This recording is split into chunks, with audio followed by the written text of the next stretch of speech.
Dombivli police स्टेशनच्या हद्दीमध्ये दिनांक 3 September रोजी संध्याकाळच्या वेळेस 90 फीट रोड ठाकुर्ली या ठिकाणी एक चेन स्नॅचिंगचा प्रकार घडला होता आणि त्याच दिवशी मानपाडा पोलीस स्टेशन हद्दीमध्ये साधारणपणे 7:30 वाजता त्या ठिकाणी सुद्धा एक चेन स्नॅचिंगचा प्रकार घडलेला होता. अशा एका दिवशी आपल्याकडे कल्याण परिमंडळामध्ये 2 ठिकाणी चेन स्नॅचिंगचे गुन्हे झालेले होते.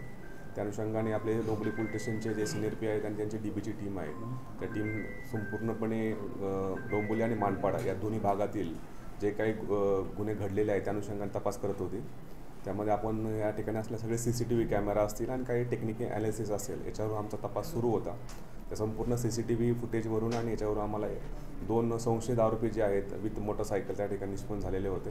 नंतर त्या गाडीसंदर्भात माहिती घेतली असता ती गाडी जी आहे ती विश्रामबाग पोलीस स्टेशन पुणे या ठिकाणून चोरीला गेल्याची माहिती मिळाली. यमाहा FZ गाडी आहे. नंतर त्या आरोपींचा आम्ही शोध घेतला असता आपल्या त्यानंतर त्यामध्ये 3 आरोपी त्या संपूर्ण ह्याच्यामध्ये CCTV फुटेज आणि आपल्या टेक्निकल ॲनालिसिस निष्पन्न झाले.